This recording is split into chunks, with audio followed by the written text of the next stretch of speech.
Israel ने पलटवार की रणनीति भी तैयार कर ली है।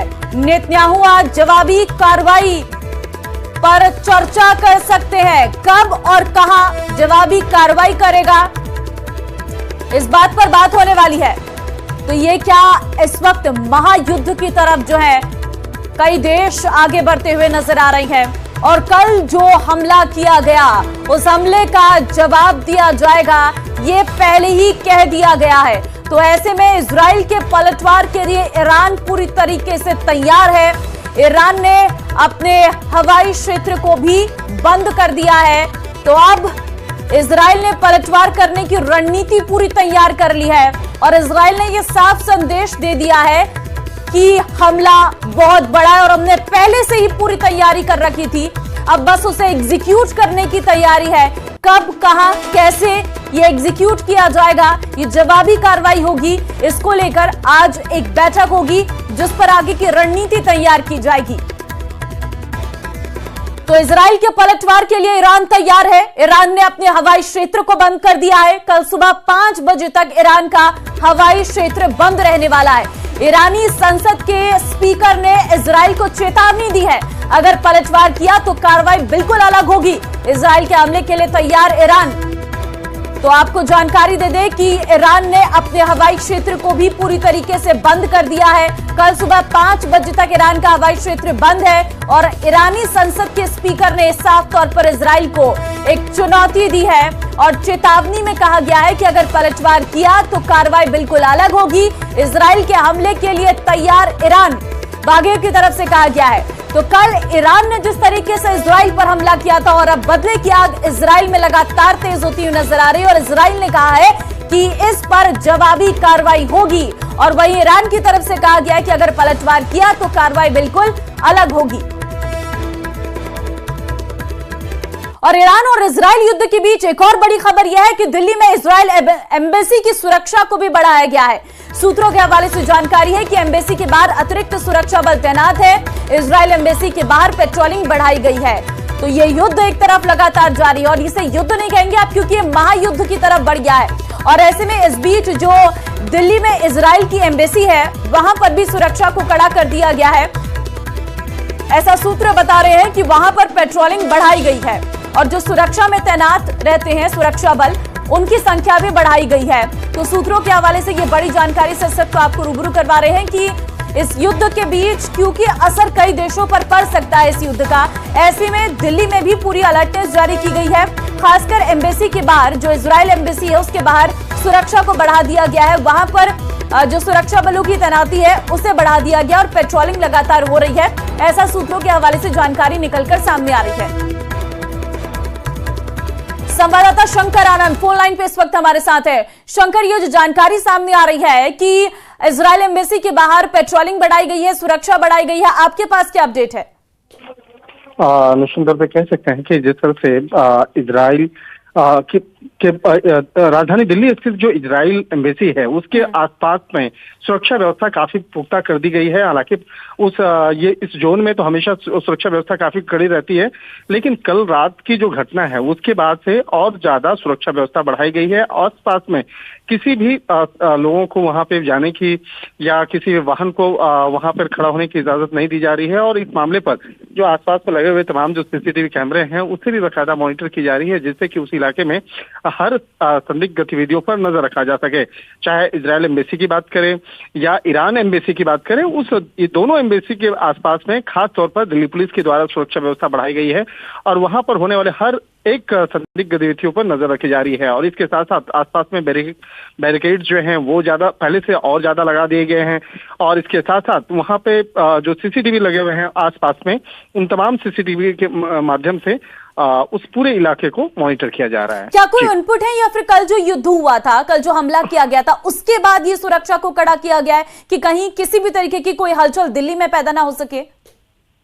देखिए, दिल्ली के अंदर में औपचारिक तौर पर इस मामले पे दिल्ली पुलिस के द्वारा भी कोई भी जानकारी साझा भी नहीं की जा रही है, लेकिन जिस तरह से घटना कल हुई है, जिस तरह से इजराइल में कल वहां पे जिस तरह से वहां पे हमले हुए हैं, तो इस मामले को ध्यान में रखते हुए यहाँ पर सुरक्षा व्यवस्था बढ़ाई गया है। बहुत जरूरी है शंकर, बहुत धन्यवाद आपका तमाम जानकारी देने के लिए।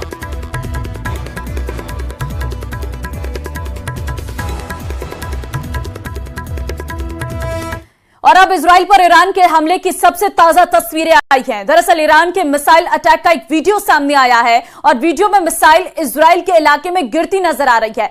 देर रात ईरान ने इजराइल पर 200 से अधिक बैलिस्टिक मिसाइलें दागी थी, जिसमें इजराइल को बड़े नुकसान का दावा किया जा रहा है।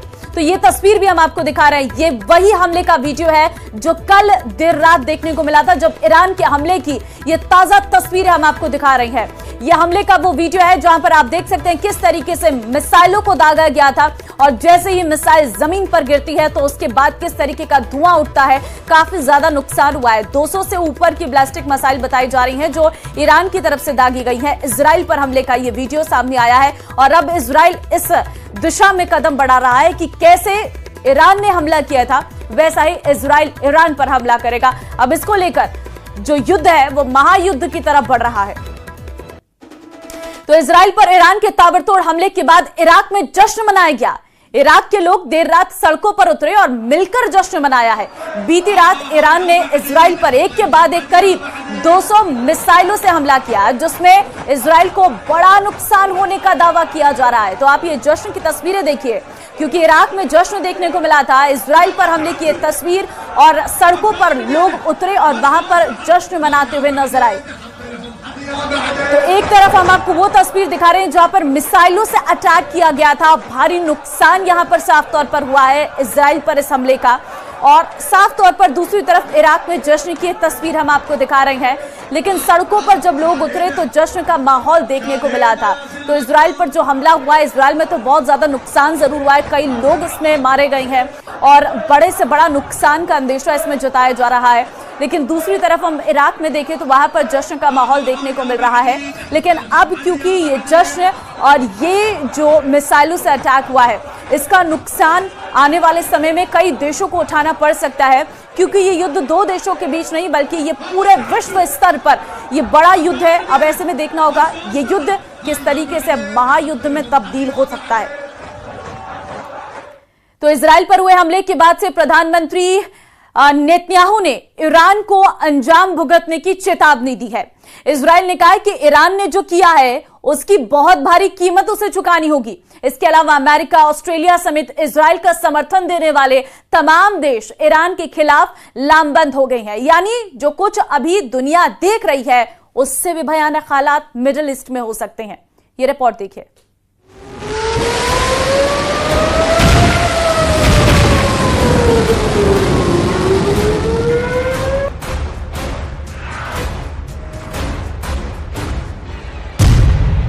मिडिल ईस्ट में बड़ी तबाही की आहट।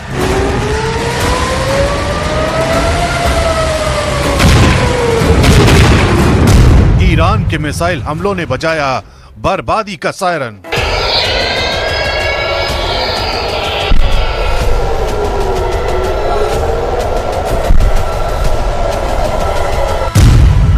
इजराइल पर हमले को लेकर कई देशों में आक्रोश।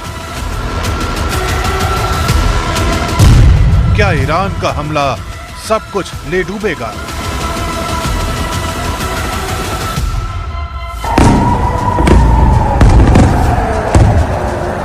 इजराइल के आसमान में आग उगलती इन बैलिस्टिक मिसाइलों ने एक बहुत बड़े खतरे को दावत दे दी है। हिजबुल्लाह के सुप्रीम लीडर की मौत का बदला लेने की तड़प ने ईरान के हाथों वो गलती करवा दी है जिसकी उसे बहुत भारी कीमत चुकानी होगी। इजराइल के प्रधानमंत्री बेन्यामिन नेतन्याहू का गुस्सा इस बात की तस्दीक कर रहा है।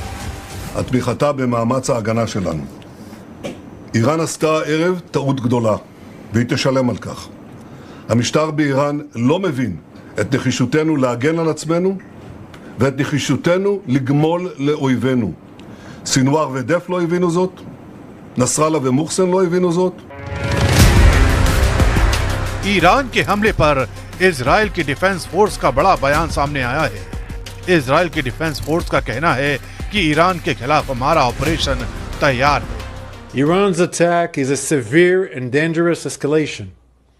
There will be consequences. Our operational plans are ready. We will respond wherever, whenever, and however we choose, in accordance with the directive of the government of Israel. Israel पर हुए इस हमले के बाद ईरान समर्थित देशों में जश्न का माहौल है। बगदाद से लेकर बसरा तक ईरान के हमले का जश्न मनाया जा रहा है। बैलिस्टिक मिसाइलों के ताबड़तोड़ हमले को हसन नसरल्लाह की शहादत के बदले के तौर पर देखा जा रहा है।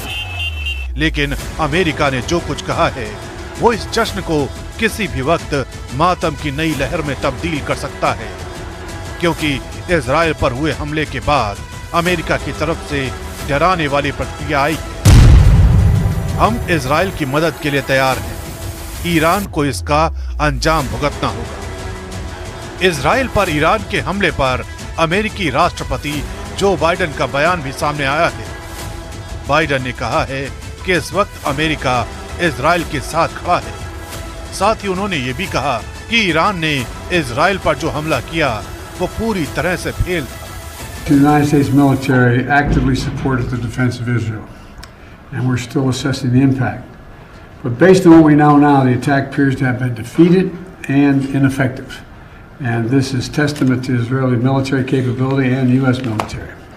It's also a testament to intensive planning between the United States and Israel to anticipate and defend against the brazen attack we expected. Make no mistake, the United States is fully supportive of Israel. Israel पर हमले के बाद Britain का भी बड़ा बयान आया है। ब्रिटेन ने कहा है कि इजराइल को अपनी आत्मरक्षा करने का अधिकार है और ब्रिटेन इजराइल के साथ खड़ा है। regime has launched over 200 ballistic missiles at civilian targets in Israel.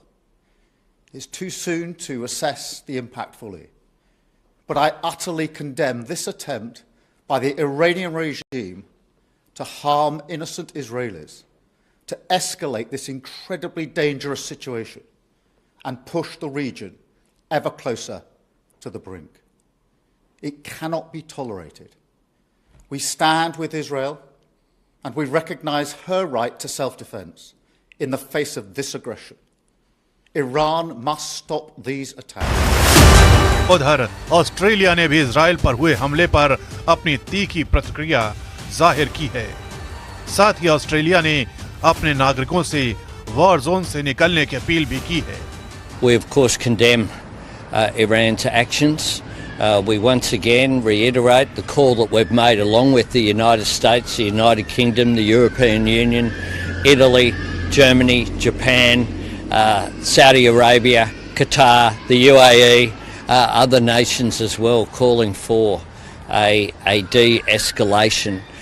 We're very concerned about Iran's actions, which is why we condemn them. War zone में बसती इस तबाही के सायरन पर भारत ने भी अपनी प्रतिक्रिया जाहिर की है। We understand that Israel had a need to respond, but we also believe that any response by any country has to take into account international humanitarian law, that it must be careful about any damage or any implications for civilian populations. And that given what has happened in Gaza, it is important to have some kind of international humanitarian effort out there. And we are very much concerned at the possibility of a broadening of the conflict, not just what happened in Lebanon, but also, I referred earlier to the Houthis and the Red Sea. And, to some extent, anything that happens between Iran and Israel.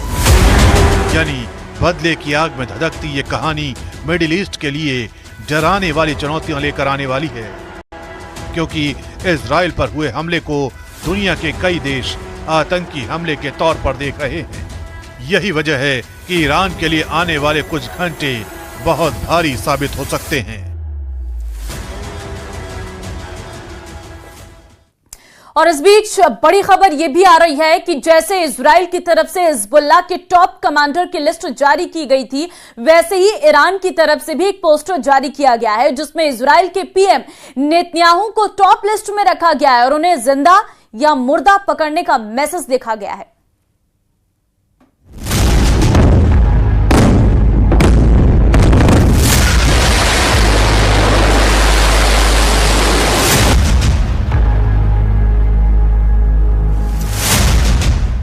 Israel के खिलाफ Iran की poster missile.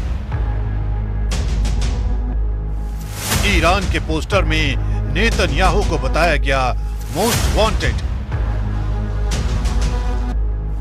बारूदी जंग के बीच Iran का poster war zone में इस वक्त भयानक भगदड़ मची है। मिसाइल हमलों के बीच लगातार बजते सायरन किसी बड़ी अनहोनी की तरफ इशारा कर रहे हैं। लोग जल्द से जल्द सुरक्षित ठिकानों तक पहुंचना चाहते हैं, लेकिन इसी बीच एक पोस्टर ने ईरान की मंशाओं को दुनिया के सामने ला दिया है। दावा किया जा रहा है कि ये पोस्टर ईरान की तरफ से ही जारी किया गया है। इस पोस्टर में इजराइल के प्रधानमंत्री बेंयामिन नेतन्याहू को मोस्ट वांटेड करार दिया गया है और पोस्टर के जरिए उन्हें जिंदा या मुर्दा पकड़ने की बातें लिखी गई हैं। यानी ईरान सीधे सीधे बेंयामिन नेतन्याहू को टारगेट करना चाहता है। यही वजह है कि अमेरिका के पूर्व राष्ट्रपति डोनाल्ड ट्रंप ने तीसरे विश्व युद्ध के कयासों का भी जिक्र कर दिया है। The world right now is spiraling out of control. You might not have seen what's happened because it was a few time ago. Iran launched 181 ballistic missiles at Israel, and I've been talking about World War III for a long time, and I don't want to make predictions because the predictions always come true. We're not going to make, but they are very close to global catastrophe. Iran के इस poster war की कहानी इसलिए भी अहम हो जाती है क्योंकि हिजबुल्लाह के चीफ हसन नसरल्लाह की मौत के बाद इजराइल डिफेंस फोर्स की तरफ से भी एक पोस्टर जारी किया गया था। इस पोस्टर में उन लोगों का नाम शामिल था जिन्हें इजराइल ने मौत की नींद सुला दिया था, यानी वो लिस्ट जो इजराइल के लिए वांछित आतंकी थे। इस लिस्ट में हसन नसरल्लाह का नाम टॉप पर था। यही वजह है कि ईरान के इस पोस्टर को उसी पोस्टर के जवाब के तौर पर देखा जा रहा है। इस पोस्टर में सिर्फ बेंयामिन नेतन्याहू का ही नाम नहीं है, बल्कि कई और बेहद अहम लोगों के नाम शामिल हैं, जिसमें इजराइल के रक्षा मंत्री योआव गैलेंट, इजराइल के chief of general staff Herzi Halevi, Israel air force के commander Tomer Bar, northern command के head Ori Gordin, navy commander Saar Salama, deputy chief of general staff Amir Baram, head of central command Aluf Yehuda Fox, chief of ground force Tamir Yadai, head of military intelligence Aharon Haliva और head of southern command के नाम शामिल हैं। इस poster में सभी को आतंकी बताया गया है। इजराइल की जल, थल और वायु सेना से जुड़े लोगों के नाम इस लिस्ट में होने का साफ मतलब है कि ईरान किसी भी कीमत पर इन लोगों को मारना चाहता है, लेकिन इजराइल की सेना भी ईरान को सबक सिखाने को बेताब है।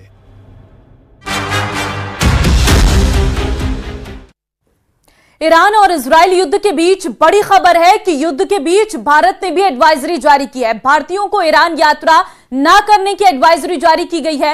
विदेश मंत्रालय ने ईरान यात्रा न करने की सलाह दी है। सुरक्षा हालात पर बारीकी से हमारी नजर है, विदेश मंत्रालय की तरफ से कहा गया है। तो महायुद्ध से जुड़ी बड़ी ब्रेकिंग आपको दे रहे हैं। युद्ध के बीच भारत ने एडवाइजरी जारी की है। ईरान यात्रा न करने की एडवाइजरी जारी की गई है। विदेश मंत्रालय ने ईरान यात्रा नहीं करने के लिए कहा है। सुरक्षा हालात पर बारीकी से हमारी नजर है, विदेश मंत्रालय की तरफ से कहा गया है। तो युद्ध क्योंकि चरम पर है और ऐसे में भारतीय नागरिक वहां पर ना जाएं, कोई भी यात्रा ना करें, ईरान यात्रा करने से बचे, ऐसी एडवाइजरी भारत सरकार की तरफ से, विदेश मंत्रालय की तरफ से जारी की गई है।